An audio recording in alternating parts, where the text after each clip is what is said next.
Thank you, French. Much love and greetings to you all. Welcome to our reading of the Book of Esther.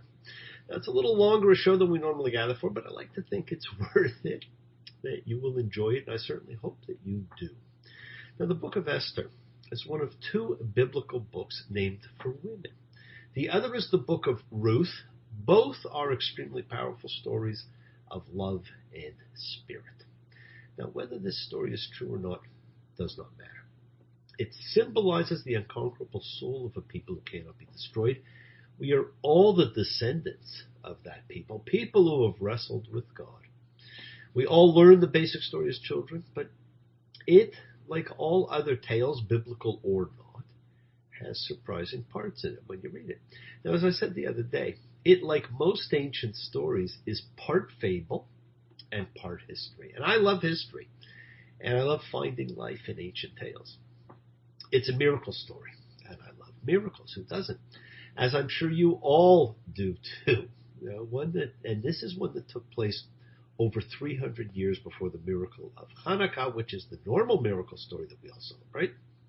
So it is a pretty old story. Now, the Megillah Esther, Book of Esther, became the last of the 24 books of the Tanakh. And there's 24 books in the Old Testament, made up of 3 different sections. So it was the last of the books to be canonized by the sages of the Great Assembly. Now, the Great Assembly, the Anshe Knesset Hagedolah, was a synod of about 120 scribes, sages, prophets that ran from the Second Temple period through to the Hellenistic period. And it was comprised of some pretty famous people. Zechariah, Ezra, the great editor of the Torah, Daniel, Nehemiah, Zerubbabel, who rebuilt the temple. Kind of like a who's who of Second Temple biblical lore. And it's believed it was they who introduced the Feast of Purim to the established holy days of the calendar. Now, according to the Talmud, it was a redaction or edit of an original text by Mordechai. So it's usually dated to the 4th century before the Common Era. However, the traditional setting of the book in the days of Xerxes I cannot be far off the mark. Now, as you listen to this story, you may notice it almost seems like different stories were edited together. And we've seen that throughout the Torah so far. And this is a story that's actually told in 10 parts. Now, there's other versions of Esther. The Greek Book of Esther, included in the Septuagint, is a retelling of the events of the Hebrew book rather than a translation. And it records additional traditions which do not appear in the Hebrew version. It's dated to around the late 2nd to early 1st century before the Common Era, and the Coptic and Ethiopian versions of Esther are translations of the Greek rather than the Hebrew Esther. Now, there's also, of course, a Latin version of Esther, which was produced by Jerome for the Vulgate, which was the first Latin translation of the Bible, which became the official Catholic Church Bible about 1,000 years after it was written. It translates the Hebrew Esther, but interpolates translations of the Greek Esther, where the Greek one provides additional material that they wanted to put in. So as you see, there is no one simple book of Esther, and there is no unedited version. Now remember, the names of the hero and heroine are not Hebrew, they're Babylonian. They're the Babylonian king and queen of the gods, Marduk and Ishtar. The story as we know it pretty well comes from the time of the first exile, when the learned class of Israel was taken to Babylon. The calendar's the same, the name's the same, many of the stories are the same. The blending of the cultures was quite natural and fascinating. And because this was a story written by the participants, Mordechai, there was a rabbinic determination that everyone is obligated to listen to a live recording of the Megillah on Purim. Some do, many do not. It's read in Hebrew. Some understand it, most do not. Now, I want you all to be able to enjoy hearing the story, which has been read for thousands of years now. And I think it's okay to listen to it like this. After all, I'm reading it live, and I'm reading it in English so that you at least once get to sit back, make yourself comfortable, and hear the actual story. Now, I've stuck to the original meaning of words as much as possible, but I have made some minor changes, and I will put the occasional comments in. There are plenty of translations available, should you wish one. With the internet, it's so easy to go and look up translations. And I do encourage everyone to go to listen at some point in your life to a reading in a synagogue where the cantillation is a language unto itself. The ritual chanting of biblical Hebrew is music. It was used to help distinguish meaning and to add to the ritual. But you do not have to understand to simply sit back and listen as you would to any symphony, except this is a symphony of words. So just sit back and enjoy the whole Megillah, originally the word for scroll or book, and generally now considered a long, boring story, but not in this case. It's a story that has some interesting twists and fascinating characters. It is the story of bravery, and in honor of International Women's Day, it is great to be hearing the story of the first great biblical woman that saved the nation and the belief. So grab yourself a hamentash, and remember, the instructions of the great rabbinic scholars was eat, drink, and be merry. They say, eat, drink, and be merry. Take the bull by the horns. I keep seeing visions of you, a lily without thorns. Everything looks a little far away to me. And remember who you are, whether intoxicated or not during this holiday, whether in disguise or not, no matter how anything looks, is you. Be yourself at all times. You are special and you deserve the respect of you. Pay no attention to what others see. Well, I try very hard to be congruent, to be conscious, and to be me 24 hours a day. So no matter who you are or what you believe, it is not hard to understand that love, faith, strength, and desire will overcome any adversity. And this is a story that's all about faith, love, strength, and desire overcoming adversity. No matter what you are, I will always be with you. Doesn't matter what you do, girl, ooh, girl, with you. No matter what you do, I will always be around. Won't you tell me what you found, girl? Ooh, girl, won't you? That was Badfinger's No Matter What from the album No Dice. And we're going to listen to the story of the holiday that comes from Dice, Purim. And there are at least 3 great Esther movies to watch, each a little bit different, each telling the story in a slightly different way. So if you get a chance, watch, 1, 2, or even all 3 of the Esther movies. And there's also an Esther veggie cartoon movie or 2. Anyhow, let's start with the Megillah of Esther. And it came to pass in the days of Ahasuerus, who we will simply refer to as Xerxes from now on, the same Xerxes who ruled from Hodu to Kush, or India to Ethiopia, 127 provinces. In those days, King Xerxes established his royal throne in Shushan, or famously known as Susa in Persia, the capital. In the 3rd year of his reign, he made a feast for all of his ministers and servants, the army of Persia and Media, the nobles and all the ministers of the provinces in his service. For 180 days he displayed the glorious wealth of his kingdom and the splendorous beauty of his majesty. And when these days came to an end, the king made a 7-day feast in the courtyard of his palace garden for everyone in Susa, nobleman and commoner alike, for all were treated equally. And that speaks volumes about this king and about his approach. There were hangings of white, green, and blue, held by cords of linen, like purple wool to silver rods and marble pillows. There were couches of gold and silver on a floor of alabaster, and marble arranged in patterns of rows and circles. Drinks were served in golden vessels, each of a different design. and the royal wine was in abundance, as befitting the king. The drinking was done according to the edict without limit, because the king ordered all the stewards of his household to comply with each man's wish. Queen Vashti also made a feast for the women in the royal palace of the king. On the seventh day, there's that magical biblical number.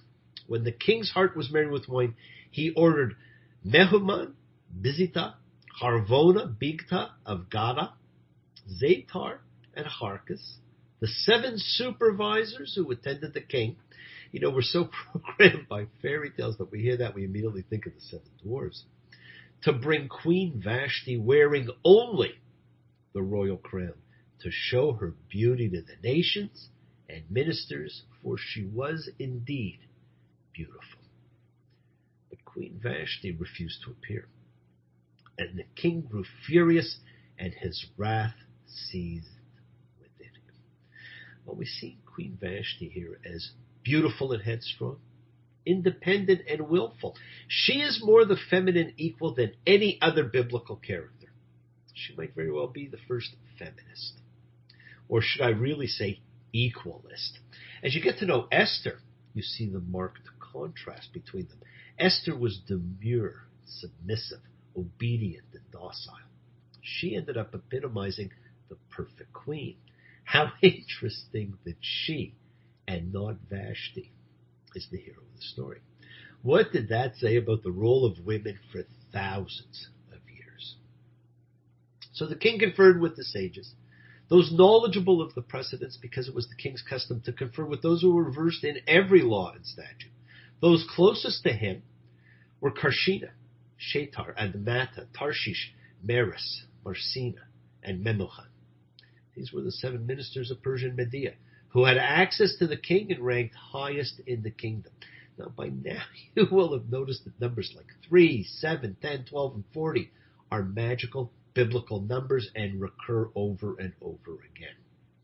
He asked them, by law, what should be done with Queen Vashti for failing to obey my order? Memucan declared before the king and the ministers, it is not against the king alone that Queen Vashti has sinned, but against all the ministers and all the nations in all the provinces of King Xerxes. For word of the queen's deed will reach all the women, and it will belittle their husbands in their eyes. For they will say, King Xerxes commanded that Queen Vashti be brought before him, yet she did not come. This very day, the noble women of Persia and Media who have heard of the queen's deed will repeat it to all the king's nobles, and there will be much disgrace and anger. If it please the king, let a royal edict be issued by him, and let it be written into the laws of Persia and Media, and let it not be revoked, that Queen Vashti may never again appear before King Xerxes, and let the king confer her royal title upon another woman who is better than she. And the king's decree, which he shall proclaim, will be heard throughout his kingdom, for it is indeed significant, and all the women will respect their husbands, noblemen and commoner alike. Amazing. It would appear, and some might say, the struggle with equality and women's rights has hardly progressed. Now, the idea pleased the king and the ministers, and the king did as Memucan had advised. He sent letters to all the provinces, each written in the language of the province. Now, that too is pretty amazing, honoring the language of the province and also ensuring that there were no mistakes, because the language would be understood. So he wrote to each of them, saying that every man shall be master in his home, and that everyone in the household should speak the language of his nation. And we're speaking the language of our nation. After these events, that is the conquest of Greece in the 300 Spartans episode, when King Xerxes' wrath had abated, he remembered Vashti and what she had done and what had happened with her. So the king's attendants advised, let beautiful virgin girls be sought for the king. Let the king appoint officers in all the provinces of his kingdom, and let them gather every beautiful virgin girl to Susa, the capital, to the harem, under the charge of Haggai, the king's eunuch, custodian of the women. Let their cosmetics be provided. And let the girl who finds favor in the king's eyes become the queen in Vashti's place. The plan pleased the king, and he acted accordingly. There was a Jewish man in Susa, the capital, whose name was Mordechai, son of Yair, son of Shimi, son of Kish, a Benjaminite, who had been exiled from Jerusalem with those that had been exiled along with Jeconiah, king of Judah, whom Nebuchadnezzar, king of Babylon, had sent into exile. Now remember, Nebuchadnezzar had deported the most prominent citizens, the professionals, the priests, the craftsmen, and they survived and thrived in Babylon, many of whom did not want to go back to Jerusalem. He had raised his cousin Hadassah, also called Esther, after her parents died. Now Hadassah, which means myrtle, because the biblical righteous men were likened to trees and therefore were called myrtles.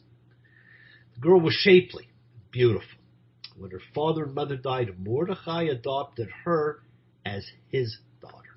Now, when the king's order in edict became known, and many girls were gathered to Susa, the capital, under the charge of Haggai, Esther was also taken to the palace under the eunuch's charge.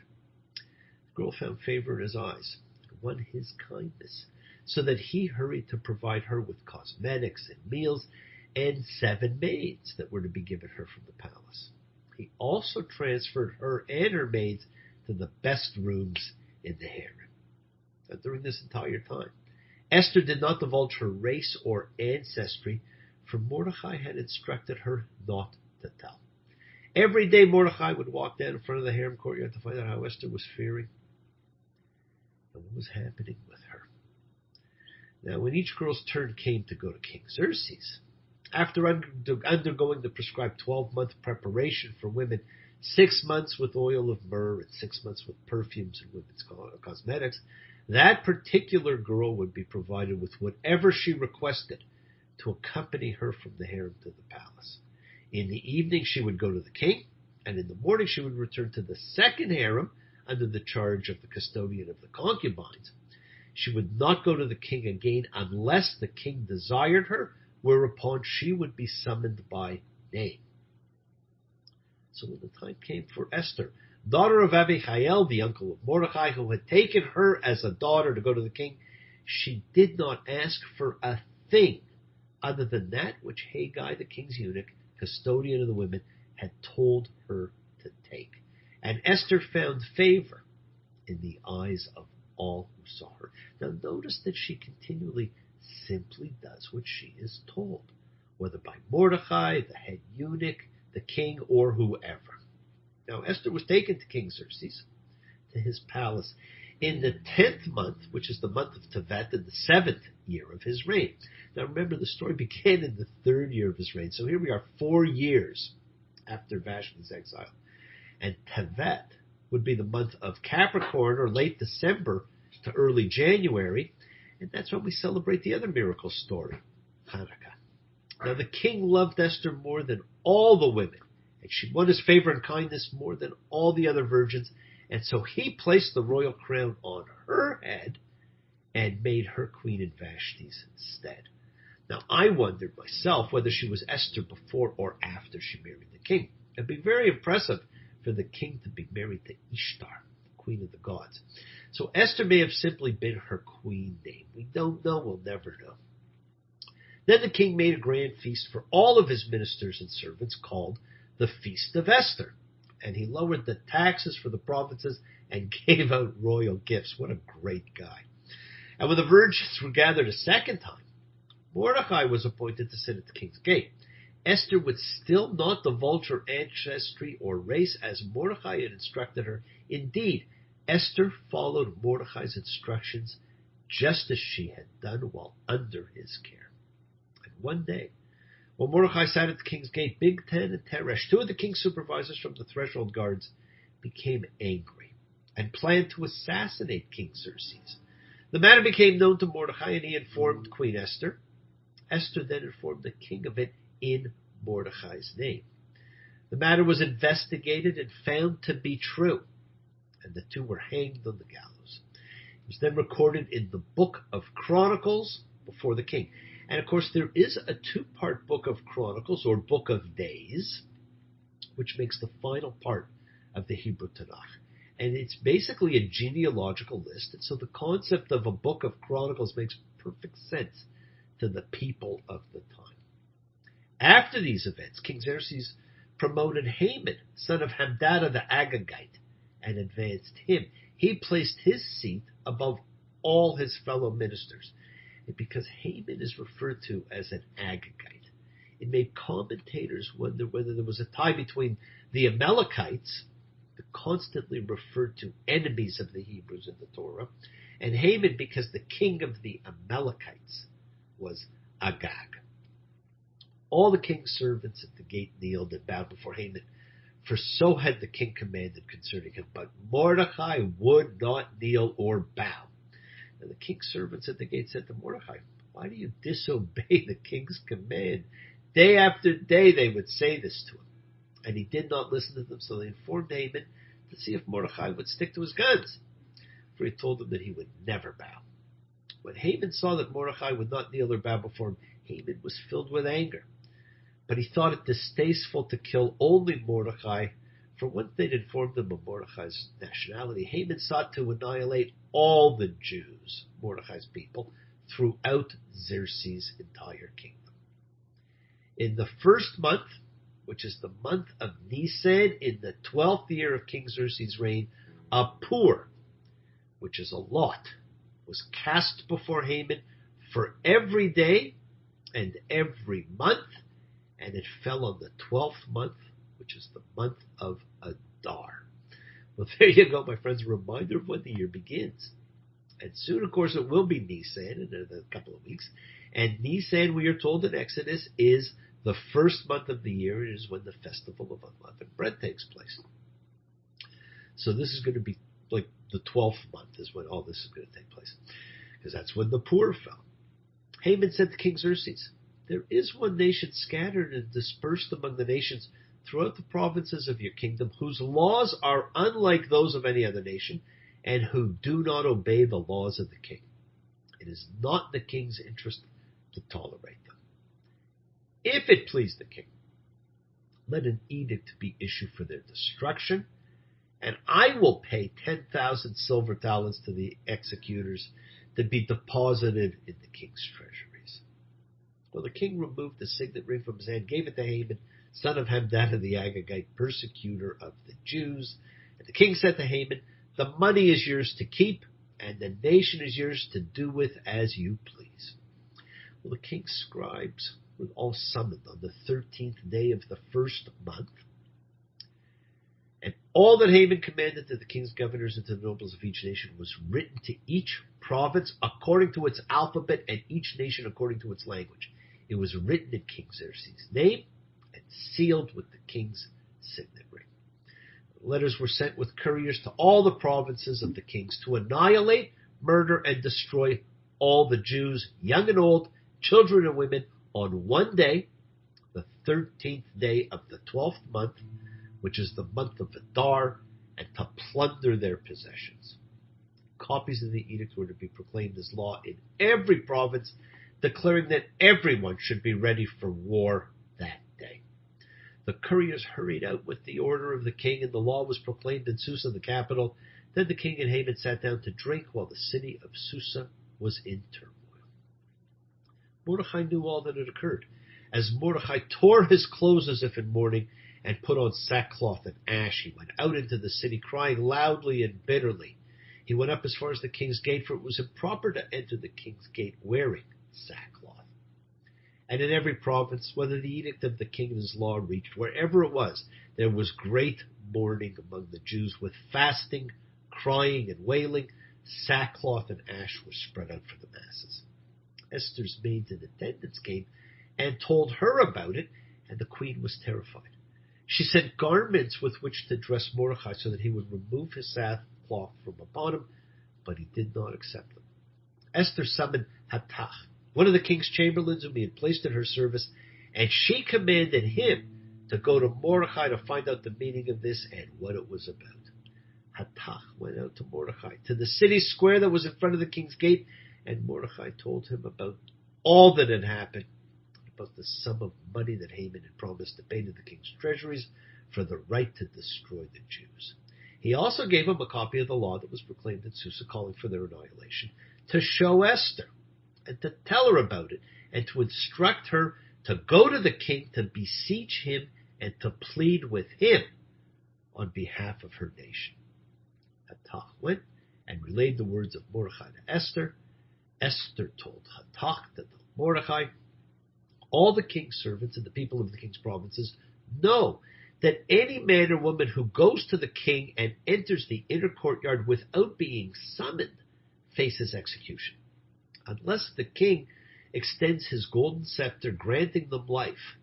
And I have not been summoned to come to the king for 30 days now. Well, they relayed Esther's words to Mordechai, and Mordechai said, go tell Esther, do not think that you will escape the fate of all the Jews by being in the king's palace. For if you will remain silent at this time, relief and salvation will come to the Jews from another source, and you and the house of your father will be lost. And who knows if it is not for just such a time that you reach this royal position. Oh, friends, on the one hand, it almost sounds like Mordechai is threatening her, telling her she has to act or she will die. But on the other, it begs a greater question. How do we know our fate? How do we know what our role in life may be? How do we recognize it? How can you be sure? Well, you can't. But you must not be afraid to take a chance, to trust yourself. The story of Purim is a wonderful lead into Passover because that's the other story about overcoming fear.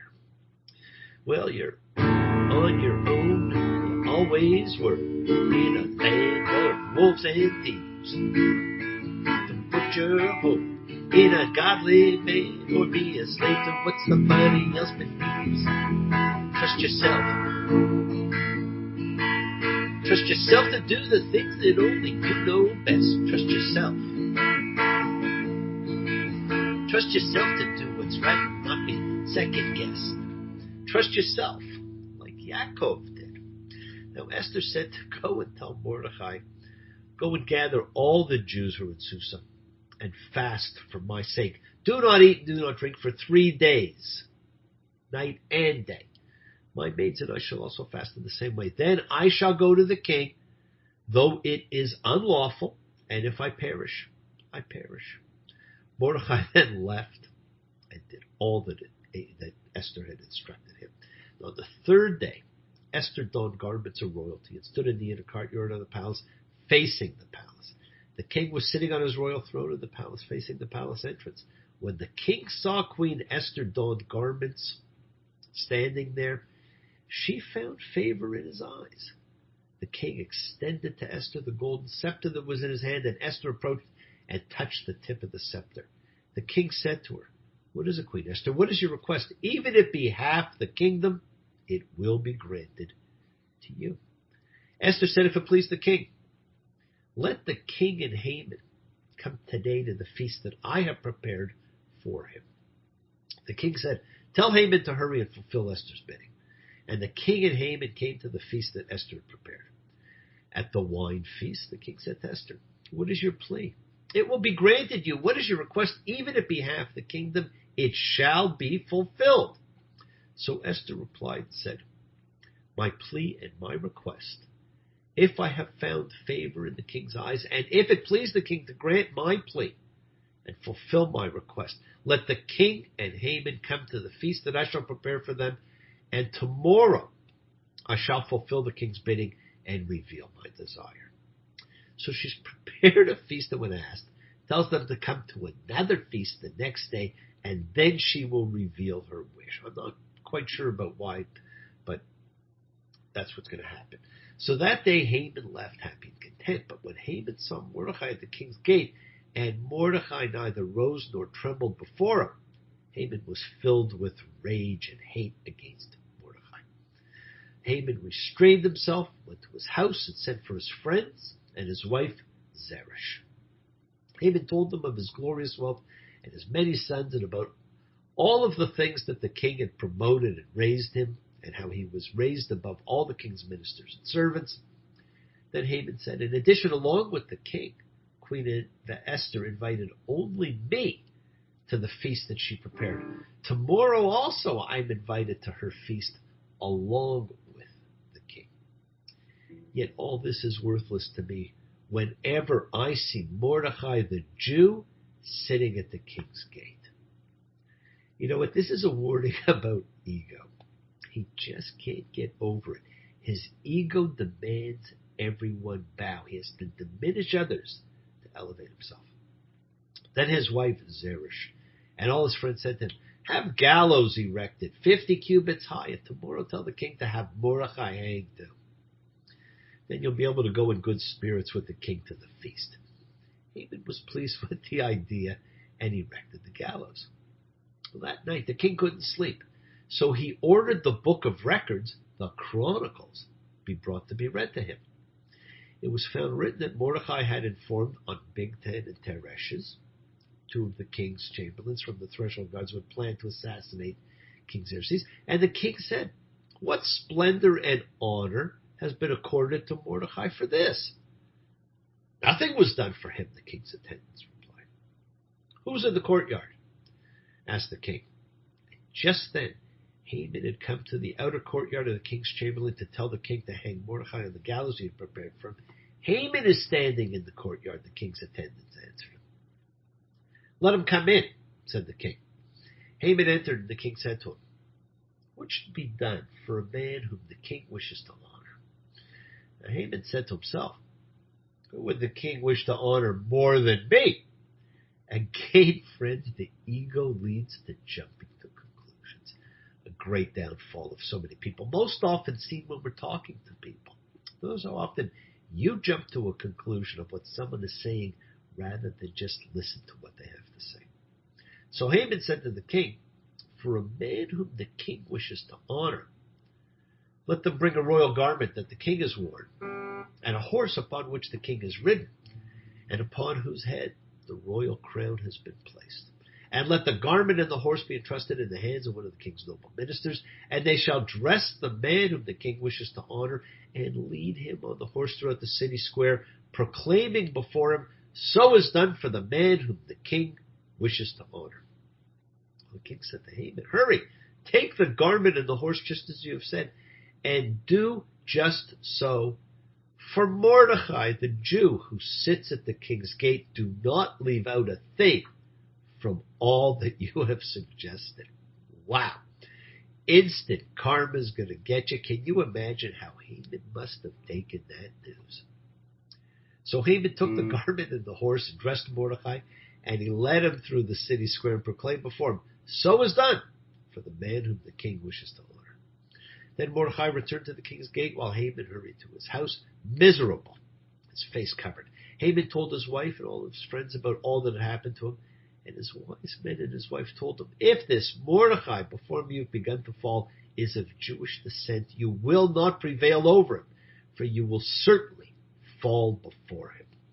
While they were still talking with him, the chamberlains of the king arrived, and they rushed to bring Haman to the feast that Esther had prepared. So the king and Haman came to drink with Queen Esther. And again, on the second day, the king said to Esther during the wine feast, what is your plea, Queen Esther? It will be granted you. What is your request? Even if it be half the kingdom, it will be fulfilled. Well, Queen Esther replied and said, if I have found favor in your eyes, O king, and if it pleases the king, let my life be granted me by my plea, and the life of my people by my request. For my people and I have been sold to be annihilated, killed, and destroyed. Had we been sold as slaves and maidservants, I would have kept silent. But indeed, the persecutor is not bothered by the king's loss. King Xerxes said to Queen Esther, who is this, and which one is he that has the audacity to do such a thing?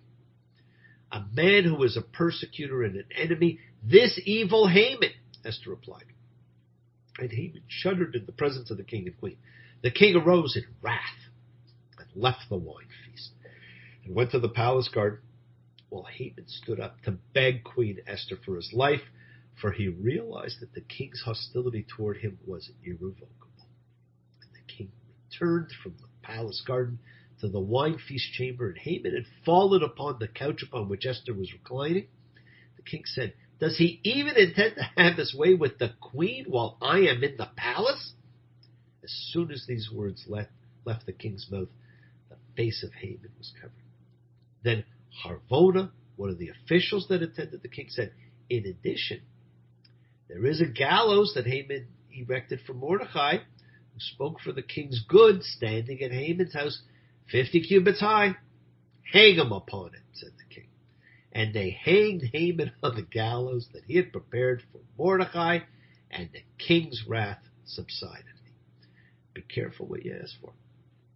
On that day, King Xerxes gave Queen Esther the estate of Haman, persecutor of the Jews. And Mordechai came before the king, for Esther had told the king how he was related to her. And the king removed the signet ring which he had taken from Haman and gave it to Mordechai. And Esther put Mordechai in charge of Haman's estate. Esther again spoke before the king and fell before his feet. She cried and begged him to nullify the evil decree of Haman the Agagite and his plot that he had plotted against the Jews. The king extended the golden scepter to Esther, and Esther rose and stood before the king. She said, if it please the king, and if I have found favor before him, and the idea is proper to the king, and I am pleasing in his eyes, let an order be issued ordering the withdrawal of the letters containing the plot of Haman, son of Hamdatha the Agagite, in which he ordered the destruction of the Jews throughout the king's provinces. For how can I behold the calamity that will befall my people, and how can I behold the destruction of my race? Well, King Xerxes said to Queen Esther and Mordechai the Jew, see, I have given Haman's estate to Esther, and he himself was hanged on the gallows for raising his hand against the Jews. Now you can issue decrees concerning the Jews as you please, in the king's name and sealed with the king's signet ring. For an edict written in the king's name and sealed with the king's signet ring cannot be withdrawn. Notice, friends, the existing executive order cannot be canceled. Instead, a new one will have to be issued. Well, the king's scribes were then summoned in the third month, which is the month of Sivan, on its 23rd day, and an edict was written according to all that Mordechai instructed the Jews as satraps, the governors, and the nobles of the provinces, from India to Ethiopia, 127 provinces, each province according to its alphabet, and to each nation according to its language, and to the Jews according to their script and language. He wrote it in King Xerxes' name and sealed it with the king's signet ring. He sent the letters by couriers on horseback and riding mules, bred of mares from the king's stable, saying that the king had allowed the Jews of every city to gather and stand up for their lives, to annihilate, kill, and destroy every army of any nation or province that might attack them, including their children and women, and to plunder their possessions. On one day in all the provinces of King Xerxes, on the 13th of the 12th month, which is the month of Adar. Well, that's quite an order. It's a little bit different than what you probably thought would be issued. Why not simply issue a new order that the Jews were to be left alone? It doesn't really rescind the other one, it's just a new order. Well, copies of the edict were sent to be proclaimed as law in every province, clearly to all the nations, so that the Jews would be ready for that day to take revenge upon their enemies. Now, the miracle is most, think of this holiday, is that genocide was canceled, but that does not really seem to be the case. It's not just canceled, they're just being told they can defend themselves, and they can, then kill whoever they want to kill and take their possessions. Well, the couriers and riding mules from the king's stables left urgently and hurriedly with the king's edict, and the law was proclaimed at Susa, the capital. And Mordechai left the king's presence, wearing a royal garment of blue and white, a large golden crown, and a shawl of fine linen, purple wool. And the city of Susa celebrated and rejoiced. For the Jews there was light and happiness, joy and glory. And in every province and city to which the king's edict and law reached, there was happiness and joy for the Jews. Celebration of the holiday. Many of the Gentiles converted to Judaism, for fear of the Jews had fallen upon them. Fear. The great enemy of all of us, and so different from subsequent history when the Jews were forced into conversion to save their lives. On the 13th day of the 12th month, which is the month of Adar, when the time for the carrying out of the king's edict and law had arrived, on the day the enemies of the Jews had thought they would dominate them, the situation was reversed. The Jews dominated their enemies. The Jews gathered in their cities throughout the provinces of King Xerxes to attack those who sought to harm them. No man stood in their way for fear of them, had fallen upon all nations. And all the ministers of the provinces, the satraps, the governors, and the king's functionaries honored the Jews for fear of Mordechai had fallen upon them. Now notice how much fear keeps coming into play here. The great enemy of mankind, the underlying theme throughout the entire Bible, fear. For Mordechai was prominent in the king's palace, and his fame was spreading throughout all the provinces, for Mordechai was growing in power.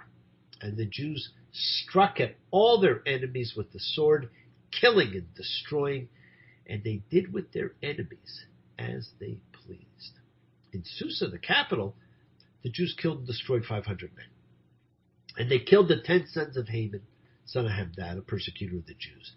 But they took none of the spoils. That day, the number of killed in Susa, the capital, was related to the king.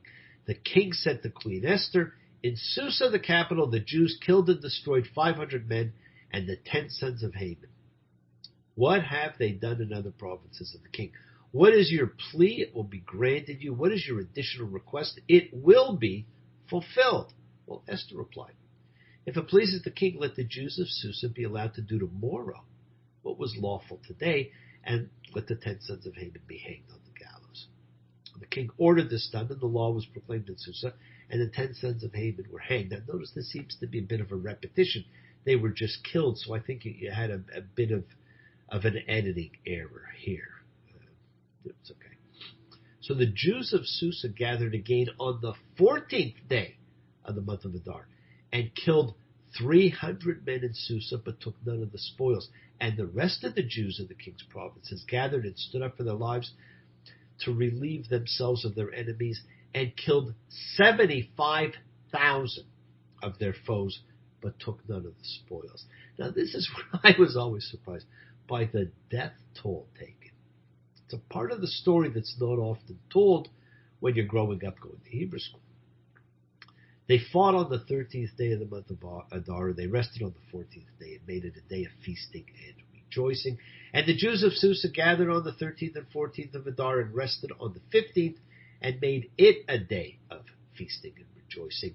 Thus the village Jews, those who live in unwalled cities, make the 14th day of the month of Adar holiday, a day of feasting, rejoicing, and sending portions of food to one another. Now Mordechai recorded these events and sent letters to all the Jews living throughout the provinces of King Xerxes near and far, instructing them to obligate themselves to celebrate annually the 14th and 15th days of the month of Adar, like the days upon which the Jews were relieved of their enemies, and the month which had been transformed for them from sorrow to joy, from mourning to festivity, to make them days of feasting, rejoicing, sending food portions to one another, giving gifts to the poor. And the Jews accepted as an obligation that which they had begun to observe, and that which Mordechai had written to them. For Haman, son of Hamdat, the Agagite, persecutor of all the Jews, plotted against the Jews to destroy them, and he cast a pur, which is a lot, to shatter them and destroy them. But when Esther came before the king ordered letters to be written to the effect that Haman's evil plot against the Jews be returned upon his own head, and he and his sons were hanged upon the gallows. For this did they call these days Purim, after the pur, because of all the events of this letter, which explains what happened to them and why they saw fit to establish the holiday. The Jews established and accepted upon themselves and upon their descendants and upon all who might convert to their faith to annually celebrate these 2 days in the manner described here on their proper dates, never to be abolished. And these days are commemorated and celebrated in every generation by every family in every province, in every city. And these days of Purim will never pass from among the Jews, nor shall their memory depart from their descendants. Queen Esther, daughter of Abihail, and Mordechai the Jew, wrote about the enormity of all the miracles to establish the holiday with this second Purim letter. And he sent letters to all the Jews, to the 127 provinces of Xerxes' kingdom, words of peace and truth, instructing them to observe these days of Purim on their proper dates in the manner established for them by Mordechai the Jew and Queen Esther, just as they had accepted upon themselves and upon their descendants the observance of the fasts and their lamentations. And the behest of Esther confirmed the observances of these Purim days, and the story was included in Scripture. Well, King Xerxes levied a tax upon the mainland and the islands of the sea, and the entire history of his power and strength, and the account of Mordechai's greatness, whom the king had promoted, are recorded in the books of Chronicles of the kings of Media and Persia. For Mordechai the Jew, a leader to the Jews, and loved by his many brethren, was second to King Xerxes. He sought the welfare of his people and spoke peace for all their descendants. Now, what a great story that is, my friends. It is a story of karma, of fear, of faith, of belief, of bravery, and love. It is the story of and the celebration of the great female who demonstrated strength through vulnerability. She takes just like a woman, and she aches just like a woman, and she makes love just like a woman, but she breaks just like a little girl. And I want to thank you, friends, for listening to the whole Megillah. Bless you all. Have a great week. Shabbat Shalom. See you all next time. Looking forward to it. Take care. Thanks. Bye.